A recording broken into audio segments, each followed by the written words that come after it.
நம்முடைய ஆண்டவர் இரட்சகருமாய் இயேசு கிறிஸ்து இந்த உலகத்திலே வந்து சர்வ உலகத்தின் பாவத்துக்காக தன்னுடைய ஜீவனையே கொடுத்து மரித்து அடக்கம் பண்ணப்பட்டு உயிர்த்தெழுந்தார்.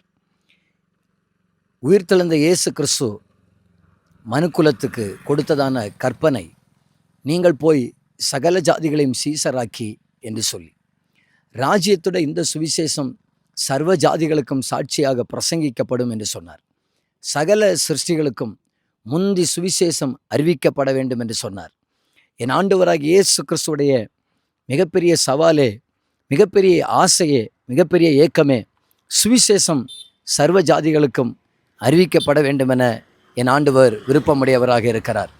இன்றைக்கு காடுகளிலேயும் மலைகளிலேயும் எத்தனையோ ஜனங்கள் ஒரு முறை கூட இயேசுவை அறியாதவர்கள் நம்முடைய இந்த மண்ணிலேயும் உண்டு. அவர்களை நாம் தேடுவோம், அவர்களுக்கு கிறிஸ்துவின் அன்பை எடுத்து சொல்லுவோம், அதற்காக முன் வருவோம். ஒரு தலைமுறை, ஒரு வாலிப சேனை தெய்வ ராஜ்யத்துக்காக எழும்பட்டும். இந்த சுவிசேஷத்தை தேசங்களுக்கு பறைசாற்றுவதற்கு எழும்புவோம். ஏனென்றால் கடைசி நாட்களில் நாம் வந்திருக்கிறோம். இனி காலம் செல்லாது. ஆண்டவருக்கு தேவை நற்செய்தி அறிவிக்கிறவர்கள் தேவை.